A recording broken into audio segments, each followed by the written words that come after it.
and the login with Facebook. Hi, Vivian. I'm Rodimus. How's it going? Hey. Everybody converse and have a great show today.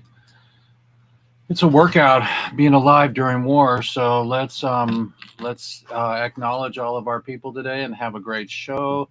So we are there, everybody. Thank you, everybody, for showing up.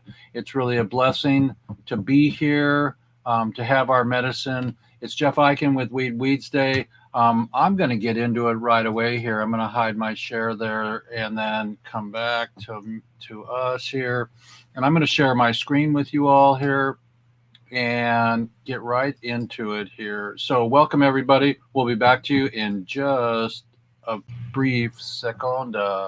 So here we go, everybody. It's Weeds Day, episode 183. 123.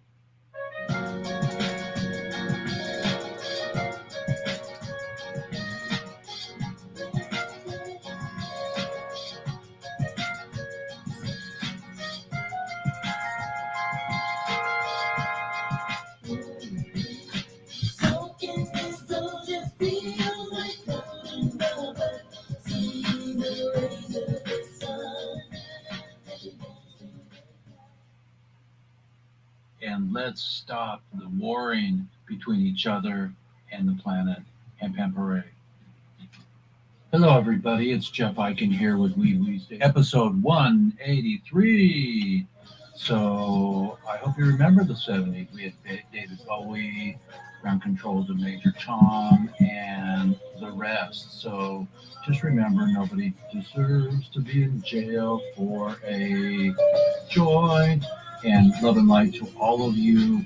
And let's end this prohibition.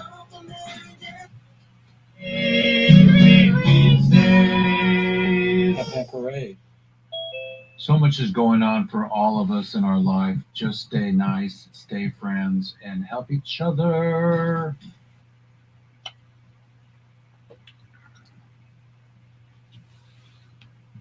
It's not just another day, everybody.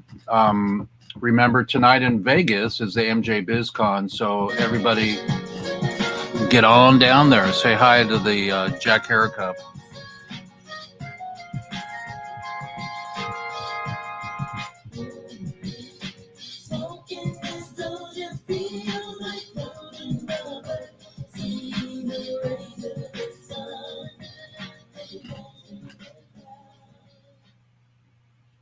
Okay, everybody, that was our little beginning there, episodic. I got a new little news reel that comes in. We played last week, and Rodimus will be reading the news soon. We've got Vivian from HempFest. We've got a few people coming in here, new people on board. We've got Crazy Pot Mom, and she's crazier than crazy. And we got Jeannie 420, the Canada nurse from the stars, and we've all been to HempFest. HempFest is 30 some odd years old, and we want it back, buddy boy. We want it back. And we got Russell. He's our superstar from the incredible land of sports, and he's one of our poster children that tells us that cannabis does work and it's important for medicinal purposes. So nobody should be in jail for a plant, everybody. And I'm going to adjust my lighting here so I can get a little bit more lighting on my face there. Okay, here we go. And so as a producer and a director, it's my duty, my job, my honor to be an artist of creativity and the word that cannabis is friendly, it's better than alcohol, and it's my choice to come home and to have my martini, which is a bowl, and to calm down and to relax my body.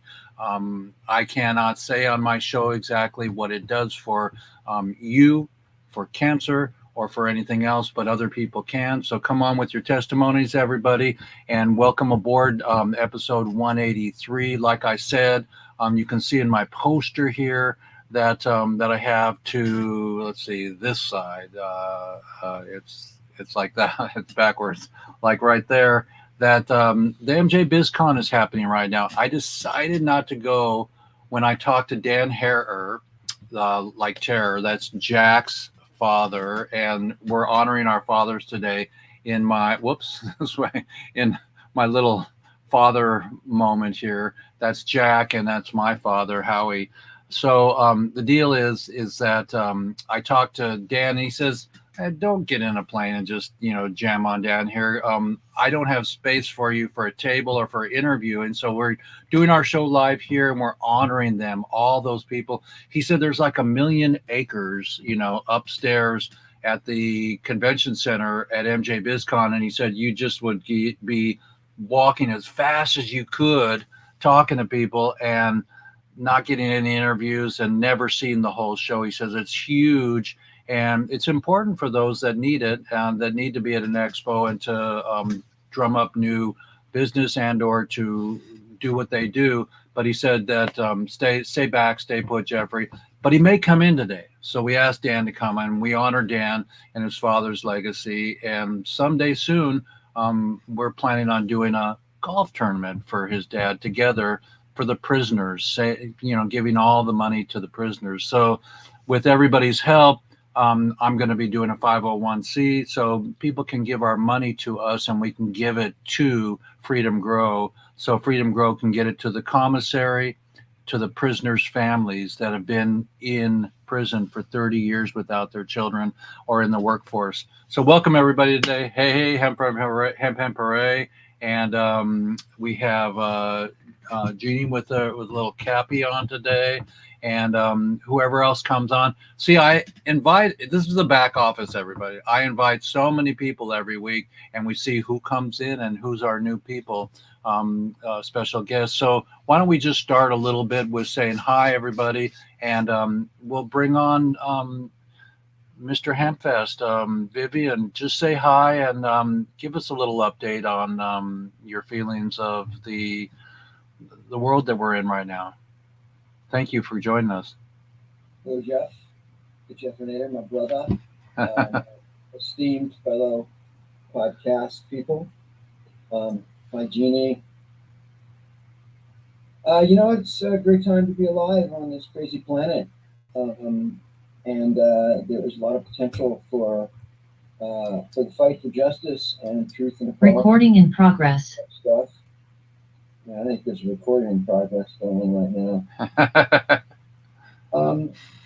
In times of oppression, resistance is ripe. Resistance is fertile, and chaos is a great opportunity for change, and change is a great opportunity for improvement.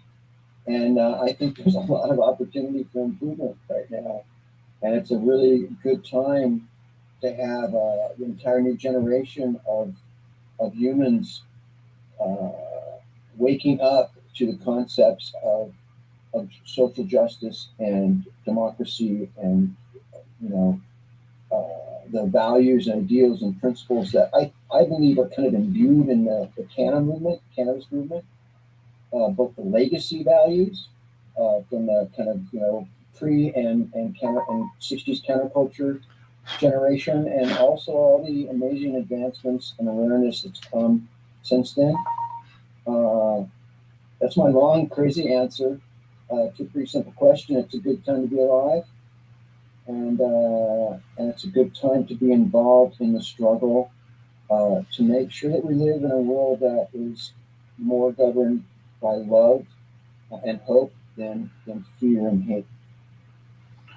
Well, blessing to you, brother, my Vivinator. It's so nice to tell the people that haven't that are just stepping in today a little bit about the heart. You talked about love.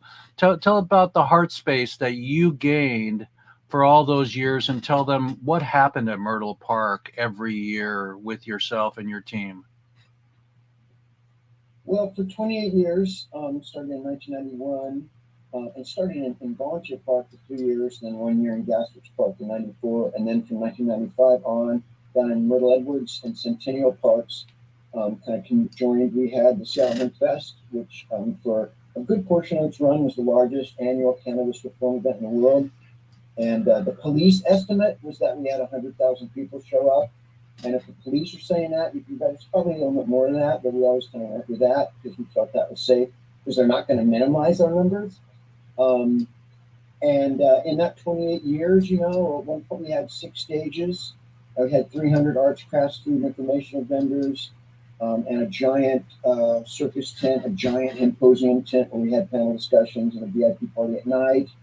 At one point we filled 1,000 staff shirts over the 3 days of the event. Over the 10 days that we were on site, actually. We were on site 10 full days, 24 hours a day presence. And we never had a serious injury, serious arrest, or serious accident at the event.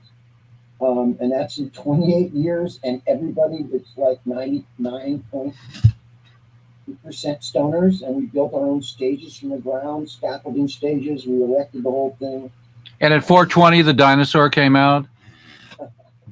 Yes, somebody was always throwing out joints to the crowd. We're never sure. We never identified. We did deep investigation to try to figure out where those joints were coming from. I think maybe from a helicopter. Yeah, one time they actually did that from a helicopter. And so we were there when it really counted. 28 years is a pretty incredible run. I don't know if Hemp Fest will be back. It was an enormous undertaking, frankly. I mean, an enormous undertaking. And it took literally a year of negotiation and lawyers and multiple, special events, subcommittee meetings, just to get the permit every year. The permit, the 75-page permit that we would get sometimes after we were on site. That's a whole nother, we did a whole episode on the politics of producing Hemp Fest. We're also kind of aging out, man. We've had about 60 people in our group pass away at this point. Over the years, we had a large group. We're getting older, I'm 65. There's not like, this giant amount of young people rushing to be part of the Seattle Hemp Fest. And I think that there was kind of some people were thinking kind of like a grandparents thing or something. And that's not a bad thing, man. Everything has its life cycle, True. And, I think we definitely got, carved our legacy spot in the annals of. Well, Jack was there. We had prisoners there. Jack Hare was at the very first Seattle Hemp Fest. In fact, we brought him up before Hemp Fest, and he never missed one except the year that he had his stroke. Right. So he died. So he was. And Tommy was there. Oh yeah, and Woody Harrelson, and we had a really great list of people. But more importantly, regular people came. And I don't want to talk too much about Hemp Fest here, but we have a documentary we put out called Hemp Fest No Particular Pot in 2001. And one of the years Woody came, and in there's Sergeant Gene Showman of the Court of Seattle Police, and he's interviewed in the documentary, and he's saying, well, everybody knows it started with William Randolph Hearst and his yellow journalism, and Hearst had acres and acres of virgin timber, and he was threatened by industrial hemp. And the cool thing is that cop learned that by working the Hemp Fest year after year and hearing the message coming from our stages. And all the cops that were there, they were like stranded there. They're stuck there. They have to listen to all this nonstop rhetoric coming from the stages.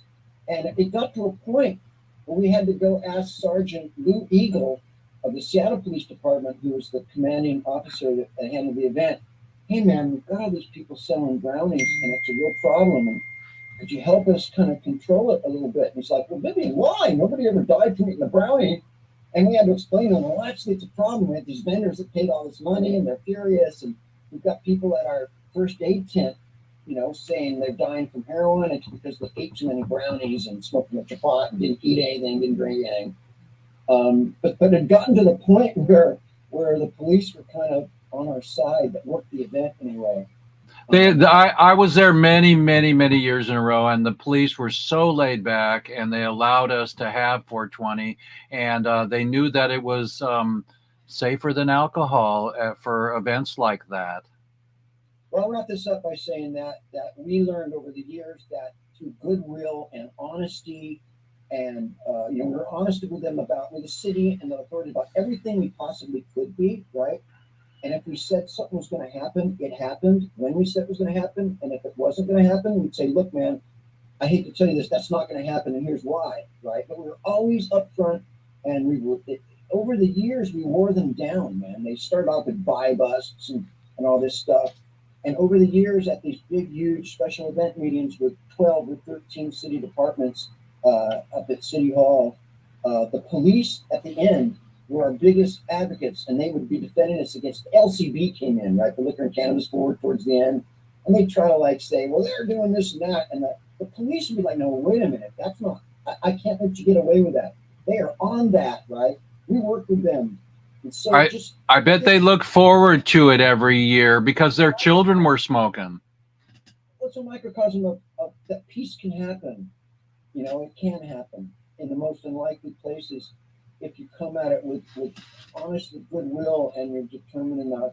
You can wear them down. It's possible. Do you remember the little I think it was a Facebook post that you did a week ago or two, talking about the Woodstock and how that everything evolved into the oligarchies taking us down and changing the way that we can even build, alternative homes, because the price of the getting the permits, changed to where we couldn't do what we wanted to do. Back to the land movement and, and the advent of when things kind of decayed in the early 70s. The three strikes, the war on drugs, the hard drugs came in, and you wrote that, and I passed that around. Through zoning and economics and stuff, they made even living off the grid challenging, right? And it's just that's the nature of our society, is that the oligarchy is going to always try to maintain control and yeah. Hey Vivian, I got a question for you. Have you thought of putting yourself in a consulting position with some of the younger people, the younger people who are going to, of course, like you said, there's a whole new crowd coming up. They're going to do their own festivals. And the stuff you just said about how you ran yours with that high degree of transparency and honesty and stuff, that is such an important element for anybody going forward to do another festival, to be able to have, and your track record, it speaks for itself. By running it with the particular set of guidelines that you and your associates agreed on, you had a really good running festival that was not in conflict with local law enforcement, etc. And that is a really important bit of information that I'm hoping that you'll be able to insert yourself, if you can, into consulting with some other people who are trying to do things like this going forward, to know that that's what worked and that will always work, because that's one of the principles, of life is if you do things ethically that way, things are going to usually turn out a little bit better. So I just hope that people know about you who are in that movement going forward. That's all. Thank you for that. I did write a book called Protestable, 20-year retrospective of Seattle Hemp Fest, and we did a lot of, I don't want to dominate this whole thing. No, you're doing great. You're doing great. That's what it's about. Stuff to say. But we did a lot of things that nobody else. I think maybe that we were the most socially responsible cannabis event in the history of the world, and we did a lot. I think we had Stop the Bleed kits on our stages, and we had a massive voter registration crew that registered about 20,000 people to vote at the event, and I mean we did every little detail to make us the kind of Eagle Scouts of the cannabis movement.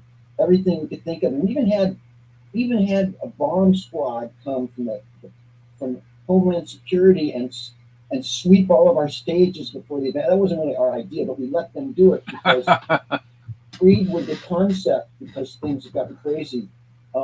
We did all this extra, what we called community values. We were a community values event, not a pot concert, right? There's a lot of pot concerts, and they have, we're going to have Red Man and Marijuana Man or whatever, and sell a lot of tickets and have some vendors, right? And some they don't even have water because they're not concerned about that.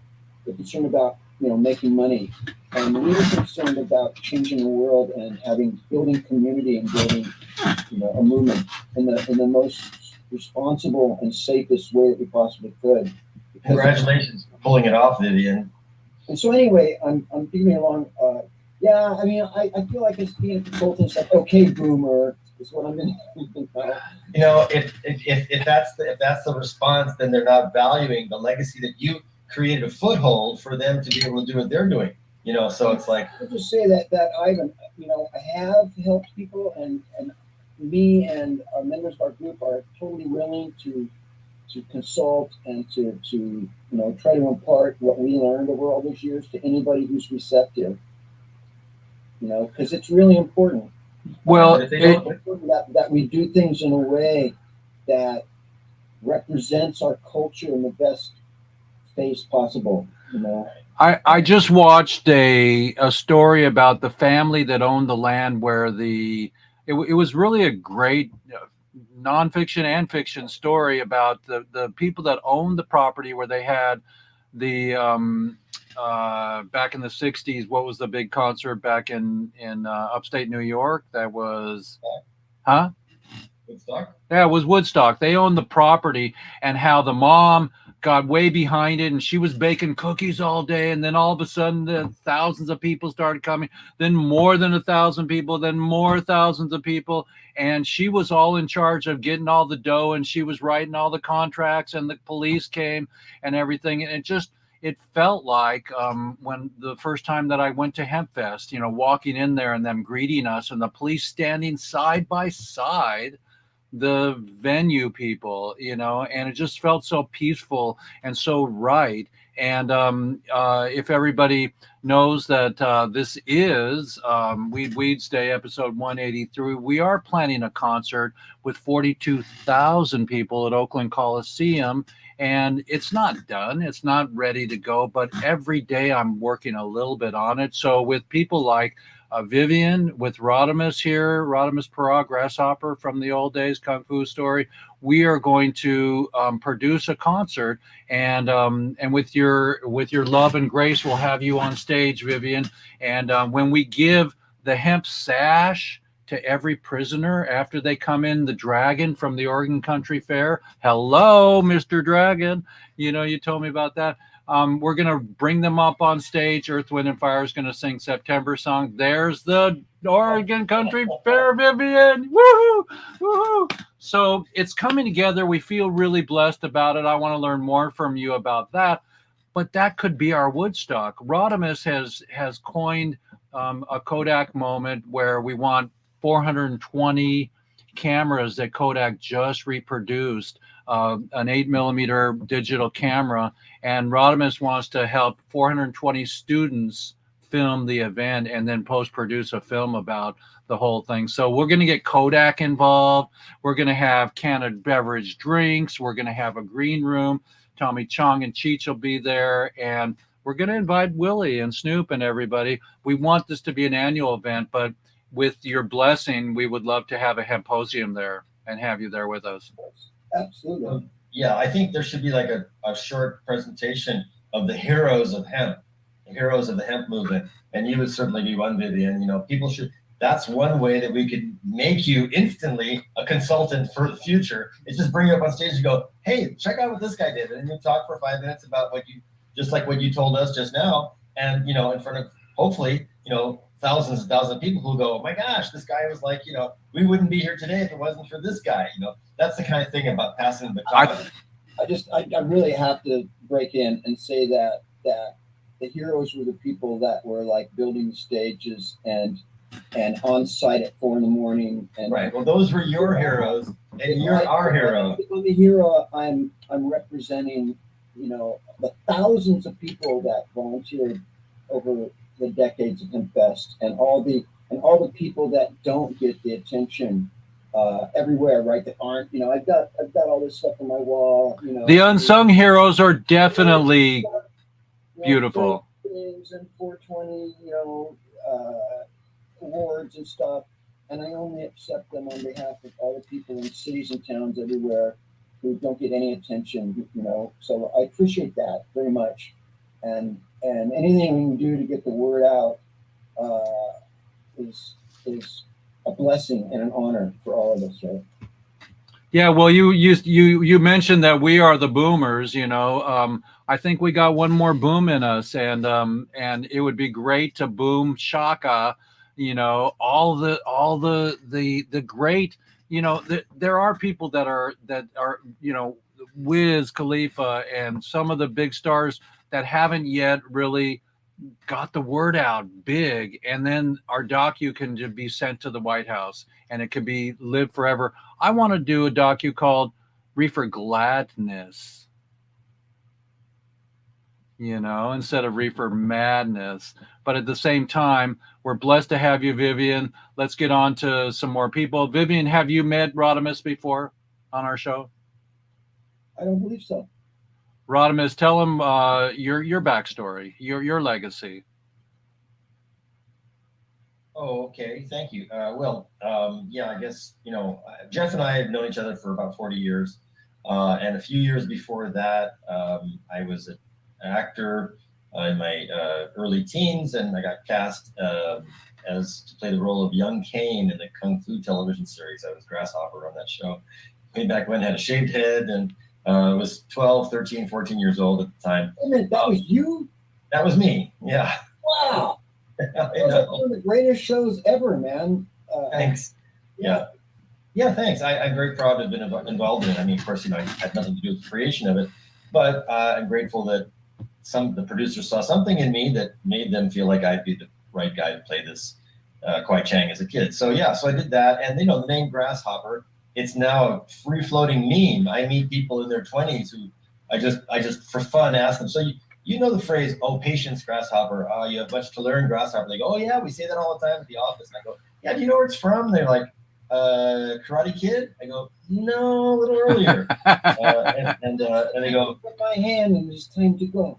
that's the one. So the legacy is Kung Fu series was the first time to have the teacher student, the wise master, and the student that was presented on public, you know, on the airwaves in America, in the Western world. And literally, when that show ended in 1975, around 1975, and at that same time, who was living 2 doors down from me was George Lucas, who was writing Star Wars at the time.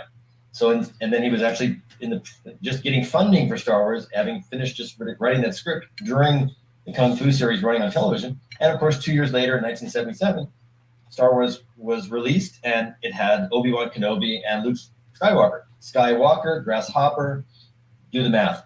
And then of course, Yoda and all that stuff came along.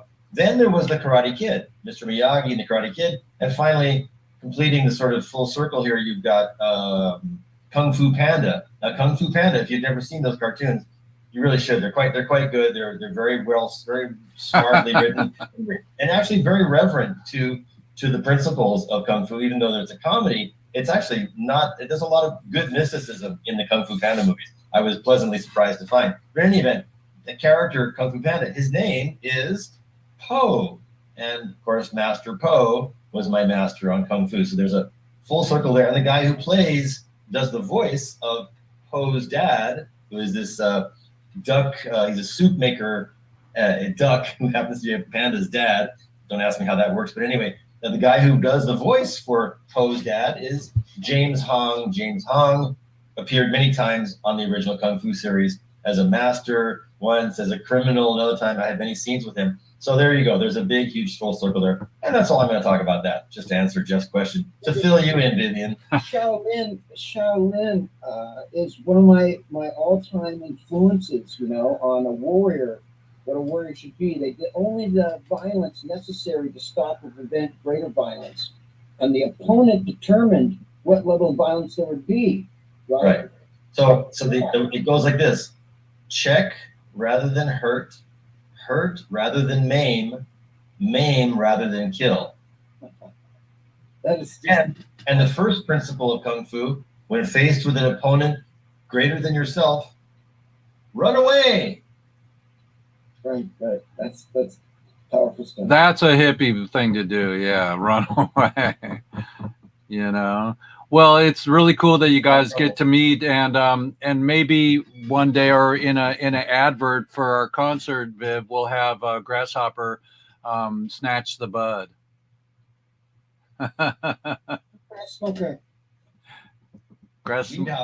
Weed Hopper is one of my friends. I only allow one person in my life to call me Weed Hopper because there was actually a commercial. I think it was a 7-Up commercial back in the 70s during Kung Fu running on TV, and there was a play on the Kung Fu show, and it was this master calling his student Weed Hopper. So anyway, it's a funny thing. I didn't know I was famous until I saw myself in Mad Magazine. When I saw myself in Mad Magazine, suddenly I realized, oh my gosh, I think I'm famous. And I didn't know that until then, because I was a big fan of Mad Magazine. But there I was, and, my likeness, I was like, wow, that was a really interesting moment for me. I wasn't really conscious of that at the time. Anyway, so pretty soon you're just going to let me do the news. Yeah. I'm ready. It's so beautiful, everybody, to have you today. Say hello, Russell, to Vivian and to the rest of the crowd. Russell, tell us who you are, and really brief so we can get on with our show.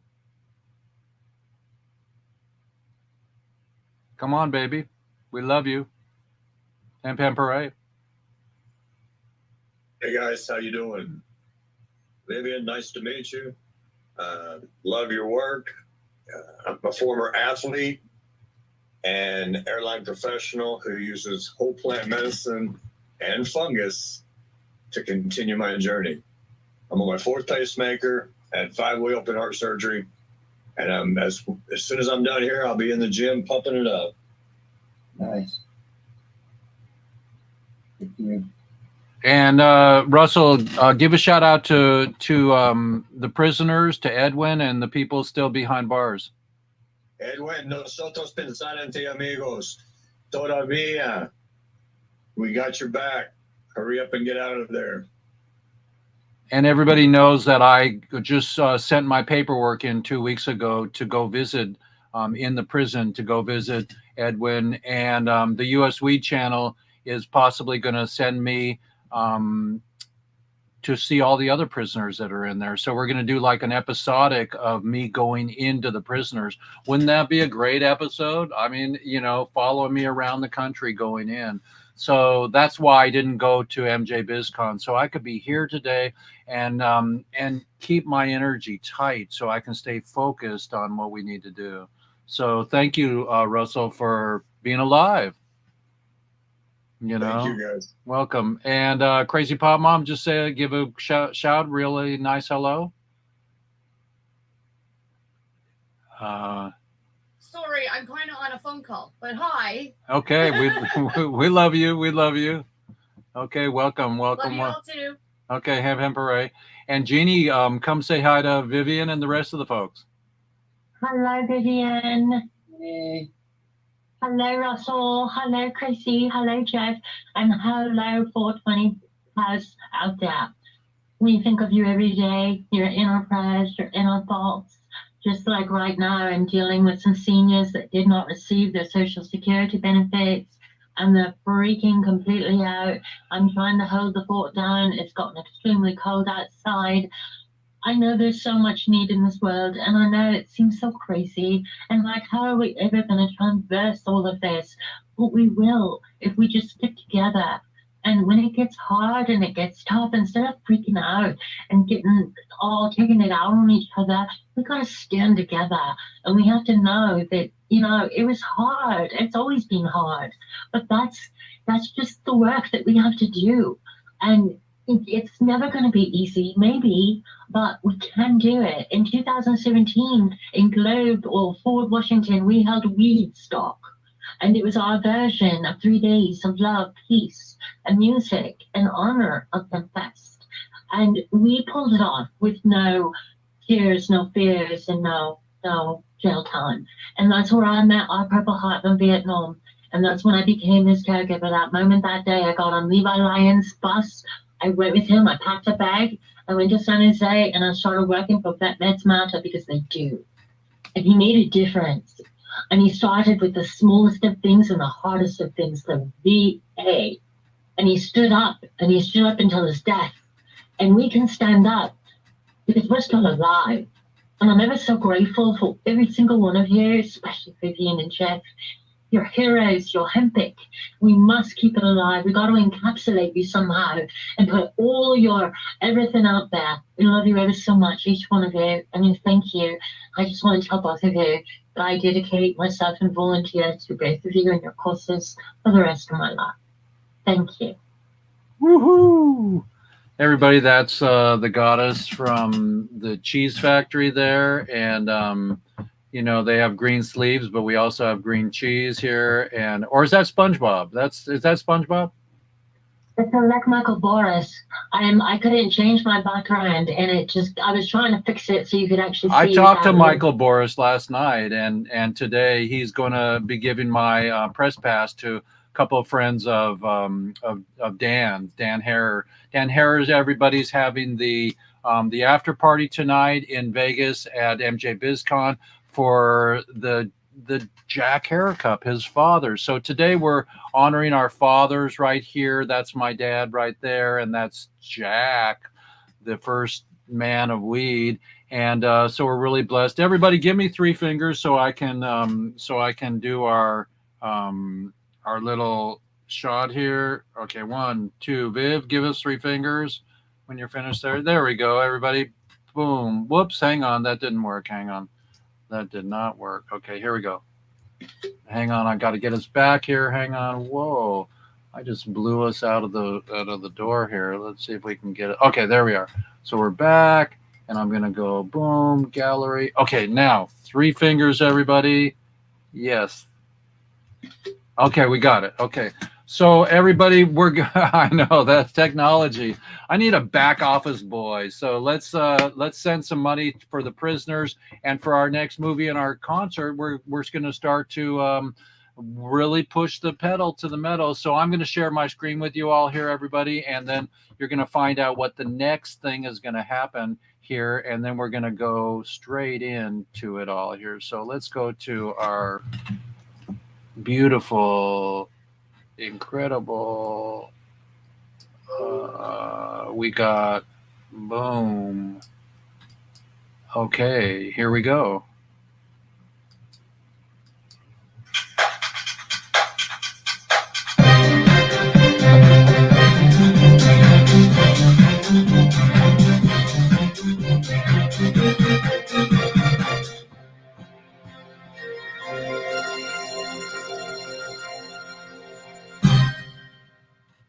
And now we're going to come back with my beautiful technology here. You don't look like that.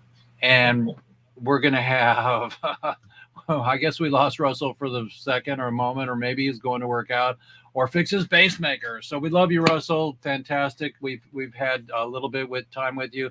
Rodimus is going to read us the news, everybody, right now. That is our brand new lead-in to the news. Take it away, Rodimus. Alrighty then. Let me go ahead and do something here and do this and get to my text. Okay, well, I got some interesting stuff for us today. So first of all, just going to go ahead and do that and say we're starting the news now. All right, here comes the news. Okay, WEEDSDAYS episode 183, Canon News. Here we go. All right, Dean Phillips on Joe Biden. Dean Phillips says, I think Joe Biden should smoke weed. President Biden has a couple of main vulnerabilities. His newest primary opponent is mooning to exploit them. Dean Phillips addresses a crowd. Dean Phillips is trying to get his underdog campaign off the ground by hitting the president on issues that can place him out of step with younger and more progressive voters. Dean Phillips thinks Joe Biden should inhale. Charleston, South Carolina. At a town hall in New Hampshire earlier this month, the congressman took the president to task for opposing marijuana legislation before suggesting Biden try it himself. Quote, I'm sure he has never even smelled weed, let alone smoked it, said Phillips. I think he should, because he would find it awfully hypocritical that you can drink a half gallon of Jack Daniels at night and report to work in his White House, but if you ate a gummy and it was discovered, you'd be fired and maybe even in prison. This dig wasn't just some off-the-cuff moment. It was illustrative of a new strategy Phillips is seeking to deploy as he takes on Biden in the Democratic primary. The man oft described as a Minnesota moderate is trying to get his underdog campaign off the ground by hitting the president on issues that place him out of step with younger and more progressive voters. Now, I did a little research on Dean Phillips. I didn't ever heard of him before. Of course, I haven't been living in the U.S. for a few years, but that doesn't matter. Dean Phillips was born. Actually, it's interesting. His original first name. This is kind of cool. Well, I'll get to that later. But in any event, he was born. He was born to Dee Cohen and Artie Pfeffer in St. Paul, Minnesota, in 1969. He's an American businessman and a politician who has served as the U.S. representative from Minnesota's 3rd congressional district since 2019. Phillips' district encompasses the western suburbs of Twin Cities and several other towns. He's a member of the Democratic Party. Phillips has both owned and started several companies in addition to serving as president and CEO of his family's liquor business, the Phillips Distilling Company. He is the former co-owner of Talenti Gelato and co-owns Penny's Coffee, which has a couple of stores in the greater area there, Minnesota area up there, Twin City area.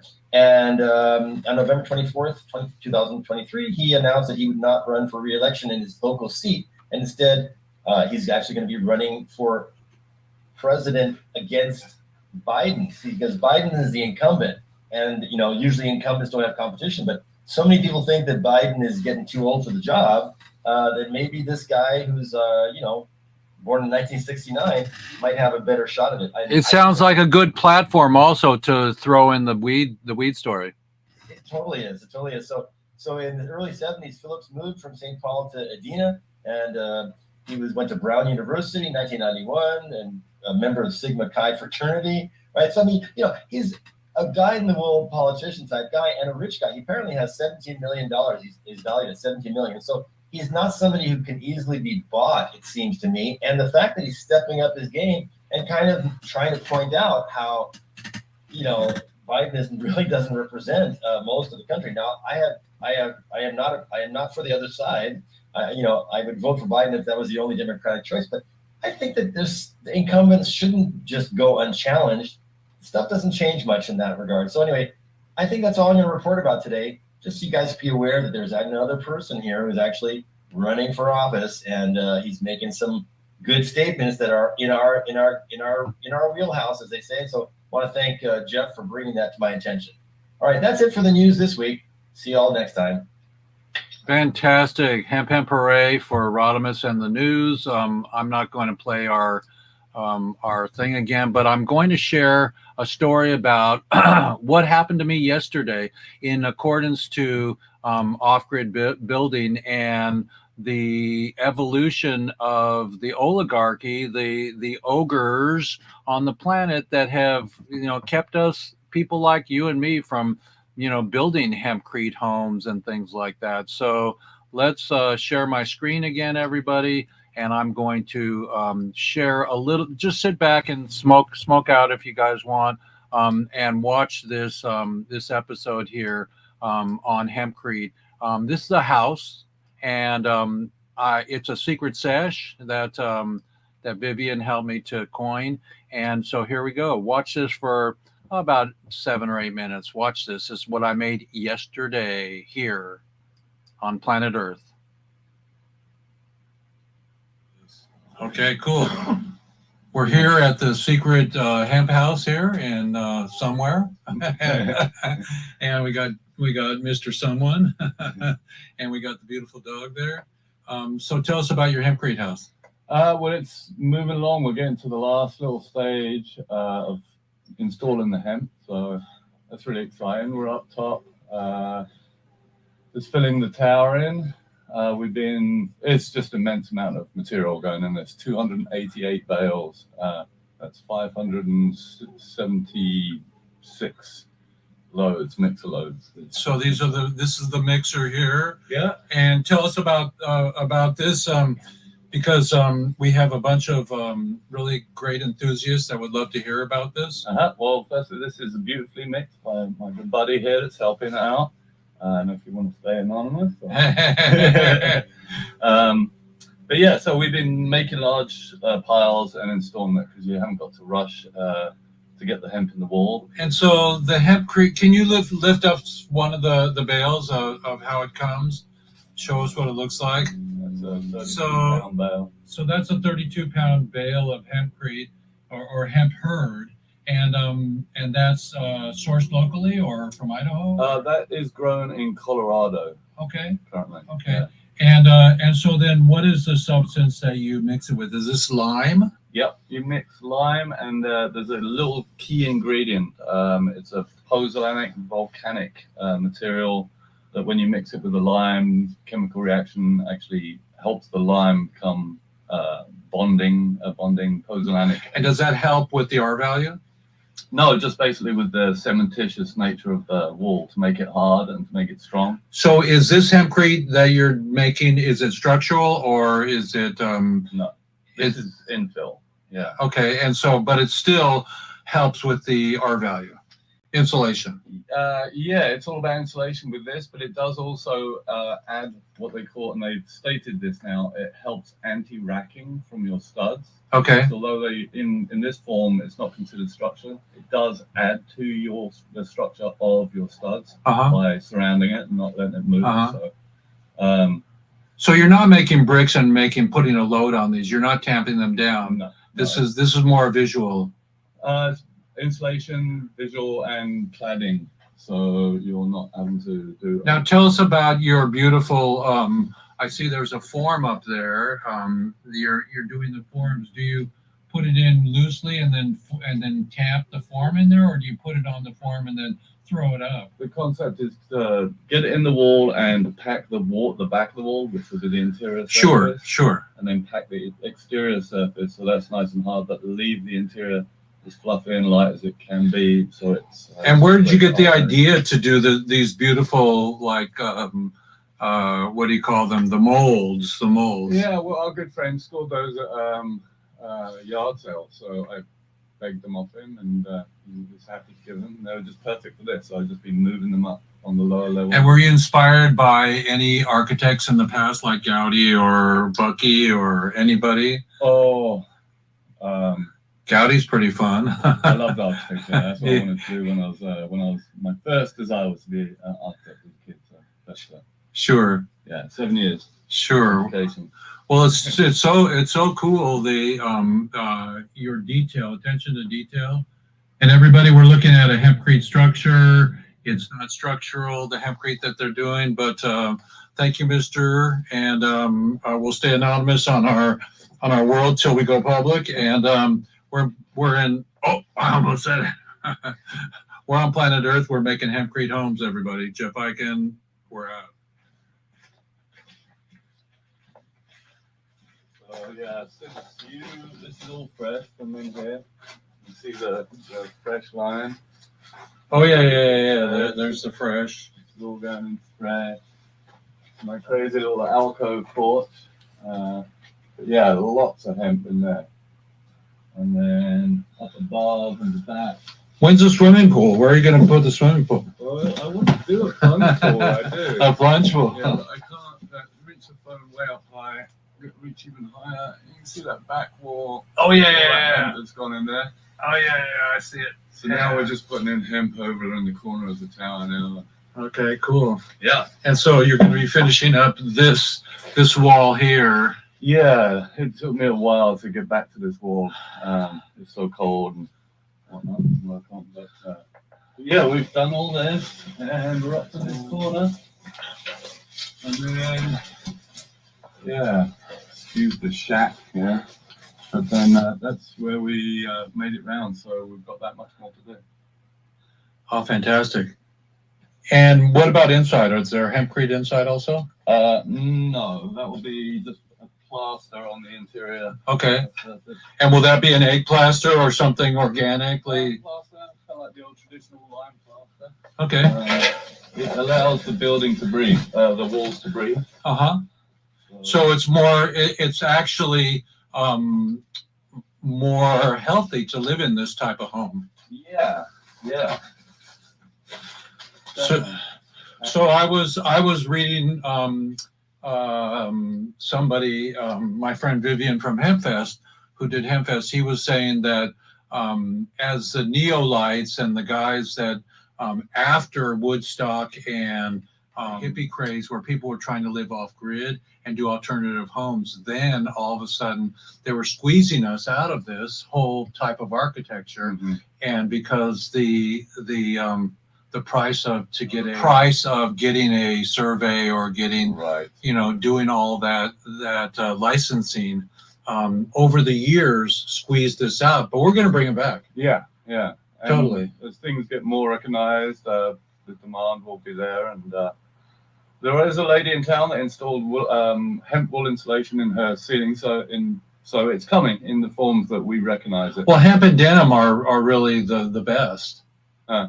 I heard denim was really a great insulation. Uh-huh. Yeah, used denim. They get it by the container load. So, well, thanks. That's really cool, and I'll follow up with some more stuff. Oh yeah. Where do you source this fucking wood? This is all hemlock that I got from a job milling. So this I just put aside, and I've been curing it for the last. And are you milling that yourself here? Or? Yeah. Wow. So yeah, these have been drying for 2 years, and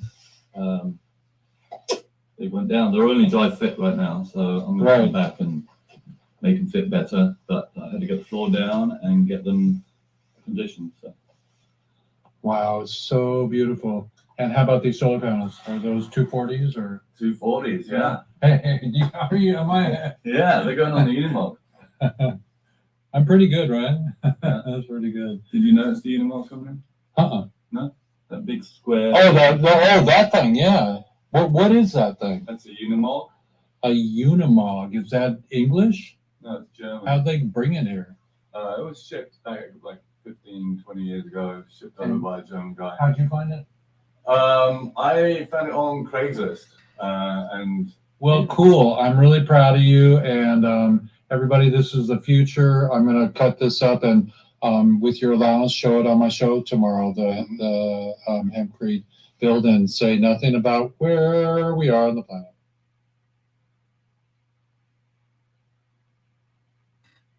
Pretty cool, everybody. This is Jeff Eichen with episode 183. We got the gang here today.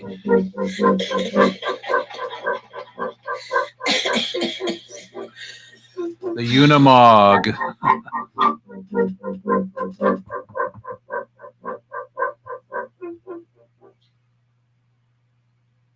Secret Sesh, baby. We got the Vivinator, we've got Rodinator, we've got Genie Cannonator and Crazy Potinator, Mominator, and we're just really blessed today. We're at the top of the hour almost. We got a few more minutes left. Holy moly, there's a little he sees you when you're sleeping. He knows when you're awake. He knows if you've been bad or good. And if we had I see that hanging off of you, Rodimus. What is that? That's awesome. Mycelium Network, everybody. Mycelium Network. So you still have him pinned, Jeff, just so you know. We still have what? You still have Rodimus pinned? Is Rodimus pinned on the front? Yeah. I don't know. Here we go. There he is. Rodimus. Yeah, there's a little pin under his name, so yeah. Biggity. Okay, so we're going to go boom, boom, unpin Rodimus. What does that mean? I don't even know what that means. I don't even know what that means. It means he made you big screen all by yourself. Yay! And left you there. Well, I see everybody. Oh, well. Hang on. Well, it's different for everybody, but we're loving you up, Rodimus, and the crew here. Let's unpin him. Remove. I can see you're a fun guy. Remove. I am. Yes, sir. Yes, along with these two. Yes. Okay. How's that, Bob Mom? We better? Oh, look. And oh, snap. With the beautiful, ugly sweater moment here. Wait. Do I have an ugly sweater? Yeah, I got an ugly sweater. But, my favorite sweater, everybody, has a pocket, a zipper pocket for a stash. When I made my hemp jacket, it was kind of like a wedding outfit and everything. I always put on the sleeve a stash pocket on all my clothes. One of these days we'll have a hemp fashion show, maybe at the concert. I got to slow down to speed up, everybody. So that's my quote for the day: slow down to speed up. Ground yourself down. Think about the people in your life that you need to take care of. Think about your food. Think about the holidays. Drive carefully, everybody. Don't drive with weed in your system. We'll have to call you a doober. I mean, not an Uber, but a doober. And just remember that Weeds Day is definitely thinking about the prisoners in jail over the holidays for Thanksgiving and for them giving their time. You know, we had Edwin on a couple weeks ago. Does everybody remember that, when Edwin was on a couple weeks ago, and he read 3 scriptures from the Bible? And so this is not a religious show or a political show, but why not be religious and political if we keep it under wraps? Just like the amount of weed or alcohol or anything except for love that you take in. So in the holidays, everybody be nice to each other, and hug your children, hug your animals, and wear massive quantities of mycelium earrings. Yes, sir. Snatch the bud, Mr. Weed Hopper. And any final words from anybody? Raise your hand or just come on in and say, oh, there we got the Vivinator. Yeah, first of all, I just want to add to the narrative that when the people went to kind of decentralize and do the back to land movement and communes and off the grid and stuff, it was really zoning was one of the prime tools that rural areas use to kind of make that really challenging. But I want to just plug. This might be shown up backwards because my camera won't do the. Yeah, it's okay. That's all right. Yeah. But this is David Goodman's amazing book, An American Cannabis Story. I'll just open it up randomly to give you an idea how. That's a very beautiful book. Yeah. Is that the history? Is it the history? No, it's a year at a cannabis farm here at Puffin Farms in Washington State. And he's covered a lot of other things in here, activists, Hemp Fest is in here and stuff. It's an amazing book. There's nothing, that's our friend Jerry Whiting right there. He's another local activist guy and hemp grower. But anyway, this is the most amazing book I've ever seen of its kind. And there's a book release party at the Indoor Sun Shop tonight from 7 to 10 o'clock in Fremont. And David lives in New York. He's a photographer. And this is the most amazing pictorial, coverage of cannabis on every level. Covers every aspect of it. It's just an amazing book, man. And I just would encourage anybody that can make it tonight down to the. So all you 420 people, go to Fremont. What's the address again? It's 160 North Canal Street. The Indoor Sun Shop has been there since the 70s, right? It's the place when, legacy growers, were underground. Millions of cannabis plants probably produced by lights and rigs that were bought at the Indoor Sun Shop. So it's good to support them too, because they're hanging in there in the new world. So 161 Canal Street, everybody. Is that right? American Cannabis Story by David Goodman. It's just, there's never been a book quite like it, I think. It's just beautiful. Well, we love books. We love media. We love being on our show and telling everybody where to go, how to do it. And we'll see you on stage, everybody. This is Jeff Eichen here with Weeds Day, and we're going to go down to our group page here. Everybody's got some new goodies here. Rodimus got a new light. Crazy Pop Mom's making some beautiful jewelry, and Jeannie's got Mr. Michael Boris in the background there. And this is MJ BizCon. Have a great BizCon, everybody. And tonight is going to be a superstar studded event with Dan Hare and Jack, his father, memory, with the Jack Cup. And so Jack was in Amsterdam so many times and all over the planet. They've done it in Colombia and wherever. We got to go down and visit Donnie. down in Colombia one of these days. He got a hotel or a weed state, something. But let's start acting local, but thinking global, everybody. Jeff Eichen here. I'm going to do our outro, and it's been a pleasure to snatch the bud, everybody. So be nice to yourself, be nice to the animals and your partners and your friends, and come home. You know who I'm talking to. Love you, and peace in the Middle East, everybody. Nice to meet you, Vivian. Nice to meet you. Peace in the Middle East. So I'm going to roll out. Hey. Ham hooray. It's Stay so safe, everyone. so beautiful to have you all. Here we go.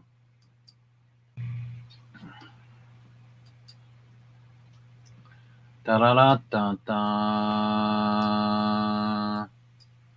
Oh, you know what? We can play this one here. Hey everybody, this is Jeff Eichen, and we're with episode 181, and we are with Edwin Rubis from Alabama Penitentiary. And how's it going?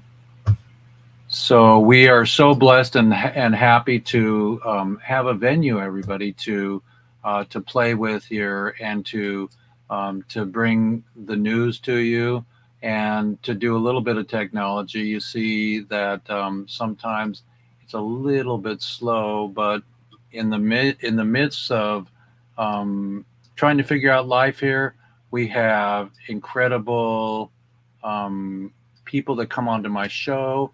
And if I can find today's outro, we will say goodbye, God bless, and happy holidays. Stay warm, everybody.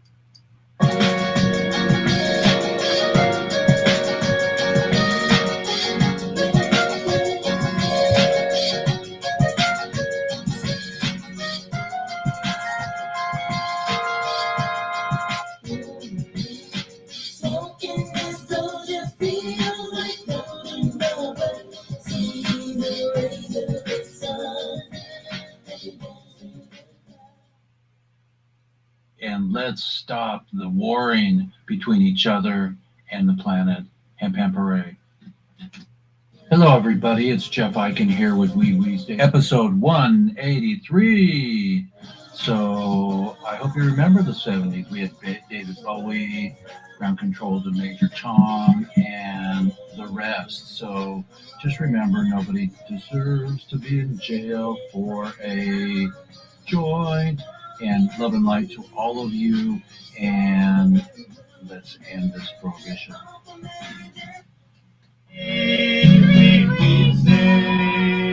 Happy parade. So much is going on for all of us in our life. Just stay nice, stay friends, and help each other.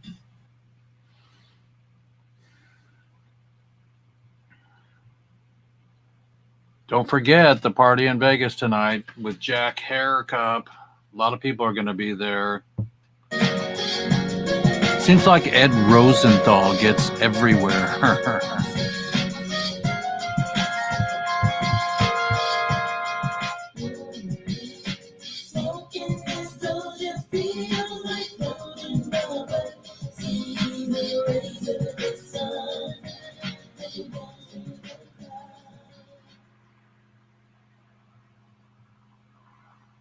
Been my pleasure, everybody, today. It's been a great show, and we'll see if anybody's left on our board here. We do have Vivian and Jeannie. Jeannie, when was the last time you were at HempFest? Well, the very last one I was at was the very last year that it was on. And I made 2014, I think was my very first one. And I had the pleasure of meeting Vivian Byrne, and I had a little bear with me, a little stuffed white bear.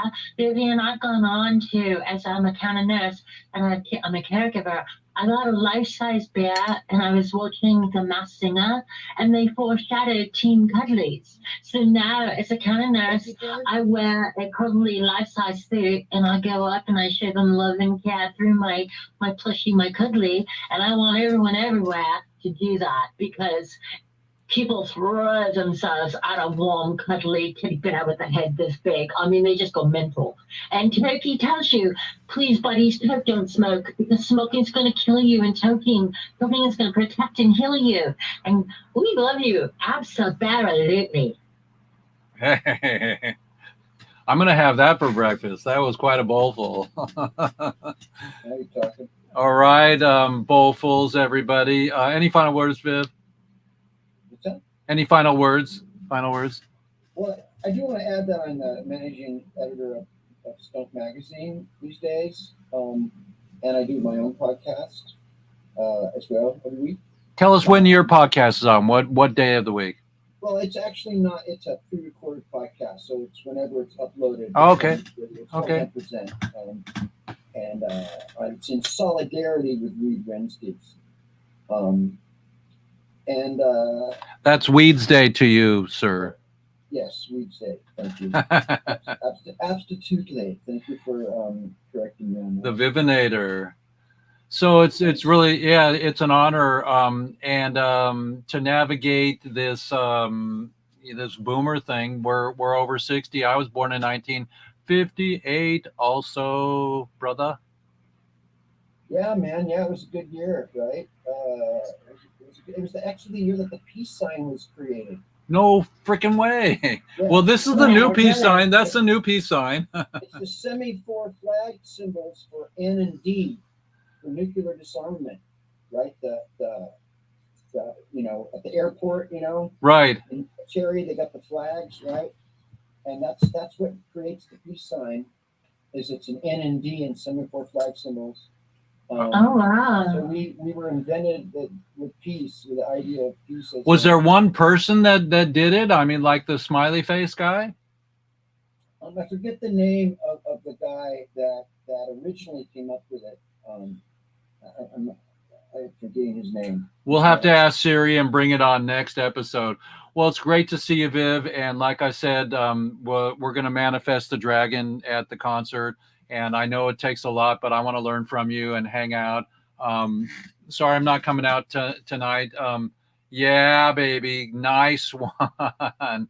And I was at the Oregon Country Fair this year, and it's back in action. It felt really good there. And I was walking around shooting T-shirts. I was at a Dead show and I shot like 400 T-shirts.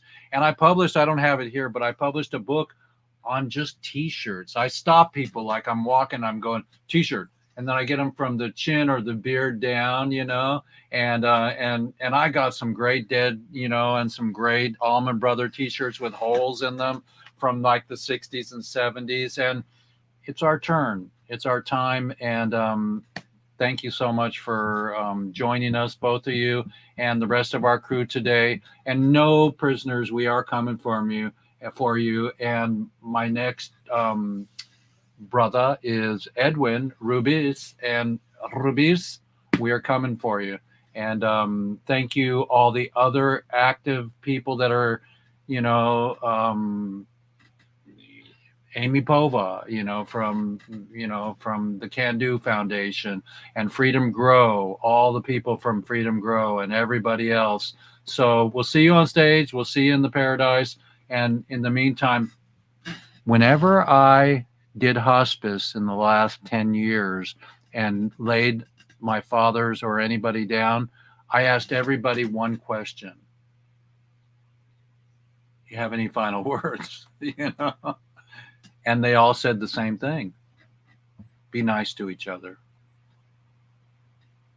Love you, Jeff and Jeannie. That's all I got to say. I'm out. Peace, everybody in the Middle East. Recording stopped.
I didn't read that whole show, that whole thing. I just told it, I told it.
That's good advice.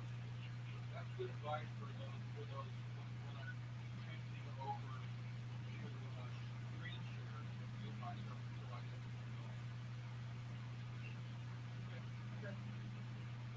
That's a great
And he did 100,000 people have access to those years.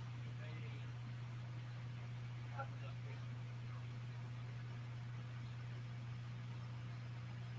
have not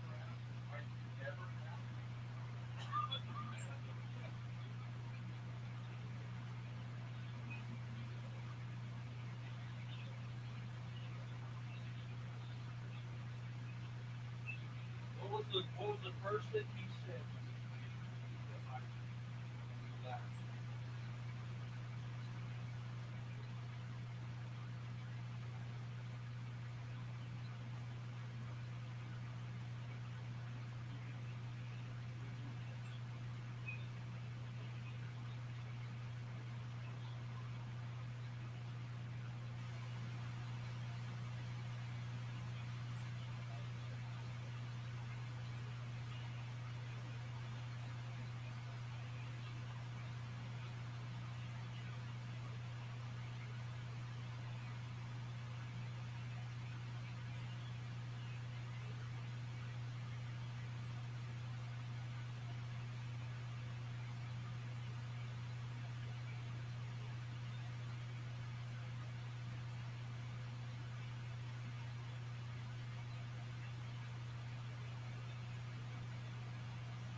Not really.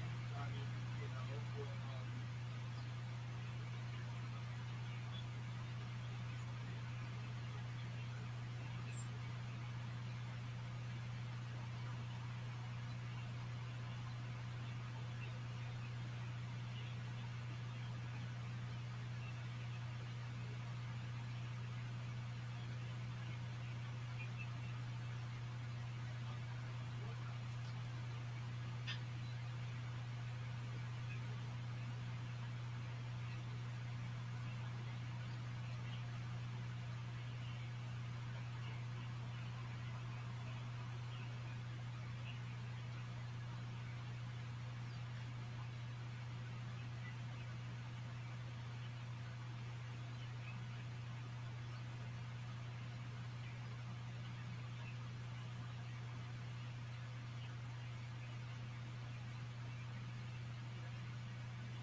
That's why I'm building it.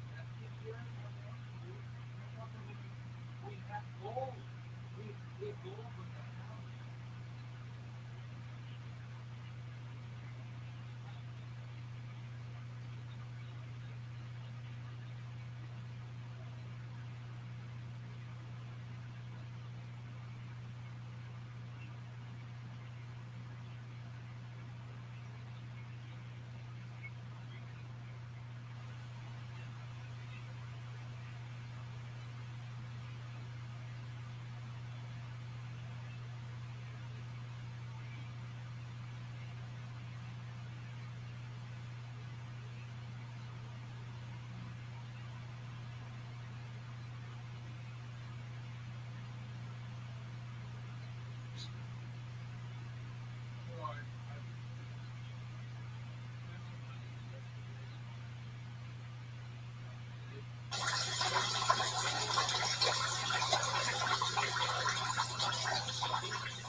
The frustration that it pulls when I've had to go through this so many times with Kim, you know, makes me sad. Yeah. It makes me sad. So, what are you, are you gonna be resolved to kind of give her the space for 6 months at least, you know? Oh, I already am, dude. I'm trained. I'm so fucking trained by her, you know, maneuvers, and it's so stupid. Rodimus, just the night before last, you know, the night before, you know, she blasted me again. Okay, I'm gonna tell you how it happened. She went to Bo's house and came back and fucked me, you know, and I don't blame him. I blame that she hasn't resolved her grief. Because the night before we were talking about going to Sedona in January. The night before we were talking about making more art together. The night before we were talking about good job, good boy, good blah blah blah. You know? And I'm just like so over the fact that having to I've already done it because my friend said he wants it.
look to find the gold that will get you evolving in your life and get you out of this kind of having to deal with this part of life. A person. Well, I haven't dealt with this until I started a relationship again, you know, and that's the deal is that it's a really difficult thing. You know, I have my empathy class tonight. I hope for God's sakes it's not a 2-hour empathy class again, you know, because I spent 2 hours. So I spent 2 hours with you doing empathy today, which is fine. I love you and I love our banter. But it was way more fun when we were talking about our projects than talking about, you know.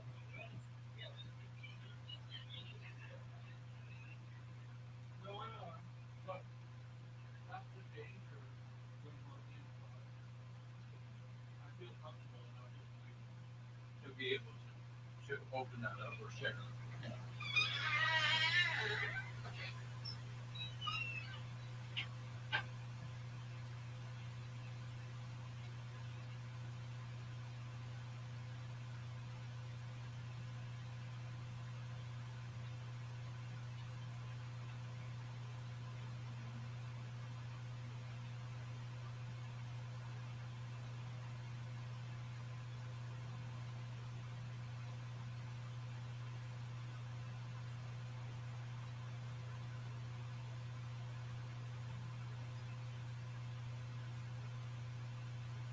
We met somebody that was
you know, and all of a sudden he said, "You're fucking Shaolin, you know." So he's another one of the squares that know your fucking magic, and let's fucking get it. Let's do it. Let's find some way, somehow, to see if the parties that between you and I and the universe can muster up, we can pull this off. Because pulling it off doesn't mean that we'll actually be successful and actually pull it off, but maybe it does. Maybe there is. Maybe Jermaine, Spooky or whatever he called him, maybe he is part of the archangel power. Maybe, you know, doing it small here and doing the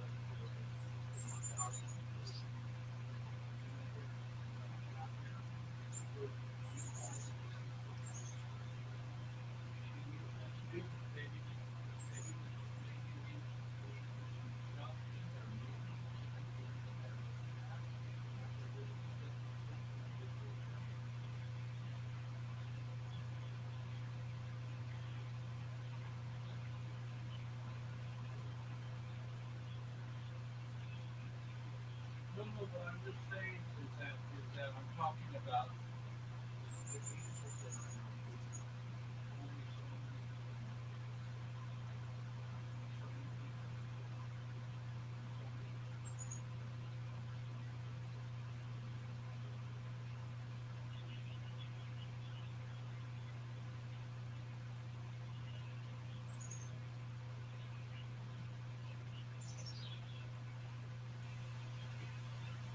this happen. The point is, it shouldn't happen with parents. Well, because there's a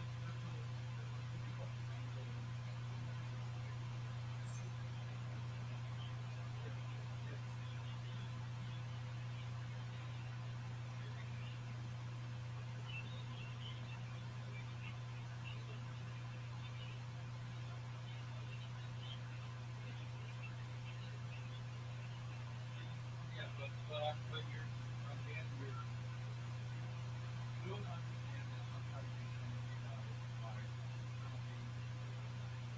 being overly spoiled on that part. The point is that I'm not talking to everybody. I'm talking to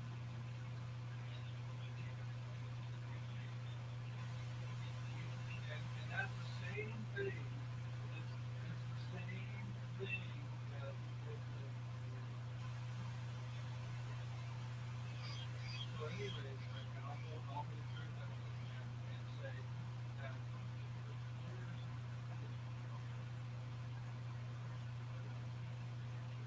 all of these things. And so all I can talk about is probably trauma, and I can talk about living now. I'm showing you everybody that you're my co-producer or you're close to other than or not. But if you don't, then I gotta figure another way to help power on that legacy. Anyways, the bottom line is the next one is that really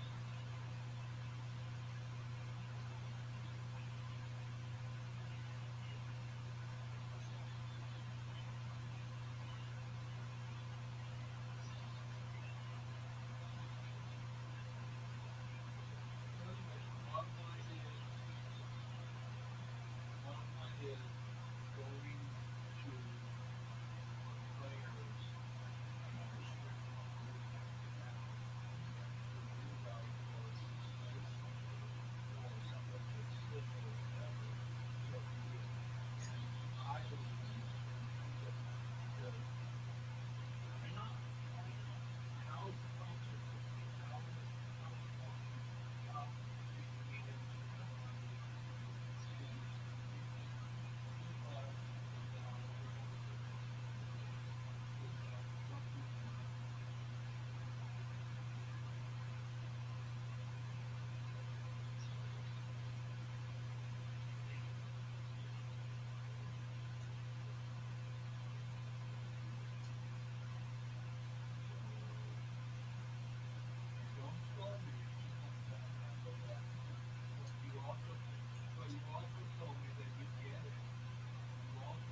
Thanks for a good show.